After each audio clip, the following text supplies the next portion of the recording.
नमस्कार दोस्तों, आज हम बात करेंगे शैक्षिक प्रशासन की विशेषताओं के बारे में।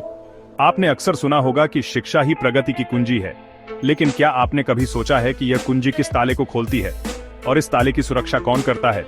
जी हाँ, मैं बात कर रहा हूँ शैक्षिक प्रशासन की। यह वह व्यवस्था है जो शिक्षा के मंदिर को मजबूत नींव प्रदान करती है, जिससे आने वाली पीढ़ियां ज्ञान का दीप जला सकें। आज हम शैक्षिक प्रशासन की कुछ ऐसी ही विशेषताओं पर रोशनी डालेंगे जो इसे अन्य प्रशासनिक व्यवस्थाओं से अलग बनाती हैं। ये जानना जरूरी है क्योंकि शैक्षिक प्रशासन सिर्फ किताबों और परीक्षाओं तक सीमित नहीं है, बल्कि यह तो एक ऐसे भविष्य की नींव रखता है जो ज्ञान, समझ और संस्कारों से समृद्ध हो। तो आइए शुरू करते हैं इस ज्ञानवर्धक यात्रा को और समझते हैं शैक्षिक प्रशासन की गहराइयों को।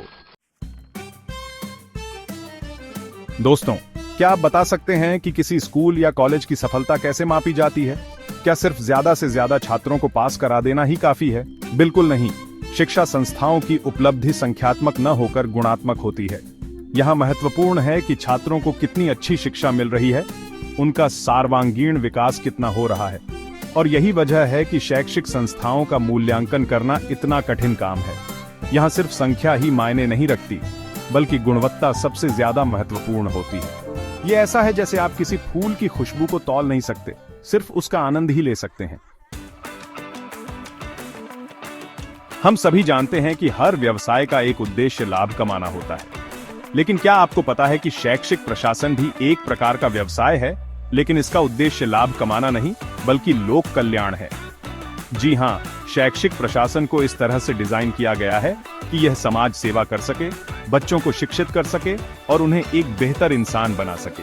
यह वह पहलू है जो शैक्षिक प्रशासन को अन्य व्यवसायों से अलग करता है। यहाँ मुनाफा नहीं बल्कि मानवीय मूल्यों का सम्मान किया जाता है। यहाँ प्राथमिकता होती है ज्ञान के प्रसार की, न कि धन के संचय की। चाहिए अब जरा सोचिए, एक ऐसी नौकरी जहां आपको उन लोगों का प्रशासन करना हो जो आपसे ज्यादा या फिर आपके बराबर योग्यता रखते हो। कठिन है ना? लेकिन शैक्षिक प्रशासन में यही तो होता है। यहाँ प्रशासनिक अधिकारी अक्सर उन शिक्षकों और प्राध्यापकों के साथ काम करते हैं जो उनसे कहीं ज्यादा अनुभवी और विद्वान होते हैं। ऐसे में अपने से ज्यादा योग्य लोगों का प्रशासन करना एक चुनौतीपूर्ण काम हो जाता है। इसके लिए जरूरी है कि प्रशासक में नम्रता हो, सीखने की इच्छा हो और सबसे बढ़कर समन्वय स्थापित करने की क्षमता हो। दोस्तों, क्या आप अकेले ही कोई बड़ा काम कर सकते हैं? शायद नहीं। ठीक उसी तरह शैक्षिक प्रशासन भी अकेले सफल नहीं हो सकता। इसके लिए छात्रों, अभिभावकों और शिक्षकों सभी का सहयोग जरूरी है। ये एक टीम वर्क है जिसमें सभी की भागीदारी महत्वपूर्ण है। इसके लिए जरूरी है कि सभी पक्षों के बीच संवाद का माहौल बना रहा जाए। छात्रों को अपनी बात कहने का मौका मिले, अभिभावकों को अपनी चिंताएं व्यक्त करने का अवसर मिले और शिक्षकों को अपने सुझाव देने की स्वतंत्रता हो। दोस्तों, शिक्षा सिर्फ किताबों का ज्ञान नहीं देती, बल्कि यह हमें जीवन जीने की राह दिखाती है। और शैक्षिक प्रशासन वह व्यवस्था है जो इस ज्ञान के प्रवाह को सुनिश्चित करती है।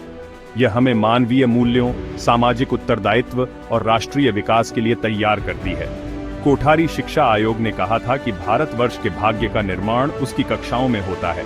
यह बात बिल्कुल सच है, क्योंकि आज के वैज्ञानिक युग में शिक्षा ही हमें सुरक्षा, भलाई और खुशहाली की ओर ले जा सकती है। तो दोस्तों, ये थीं शैक्षिक प्रशासन की कुछ महत्वपूर्ण विशेषताएं। मुझे उम्मीद है कि इस वीडियो के माध्यम से आप शैक्षिक प्रशासन को और बेहतर तरीके से समझ पाए होंगे। याद रखिए, शिक्षा ही एकमात्र ऐसा हथियार है जिससे हम इस दुनिया को बदल सकते हैं, और शैक्षिक प्रशासन उस हथियार को तेज करने वाला सान है। अगर ये वीडियो आपको पसंद आया हो तो इसे लाइक और शेयर जरूर करें, ताकि ज्यादा से ज्यादा लोग शैक्षिक प्रशासन के महत्व को समझ सकें। और ऐसे ही ज्ञानवर्धक वीडियो देखने के लिए हमारे चैनल को सब्सक्राइब करना न भूलें। धन्यवाद।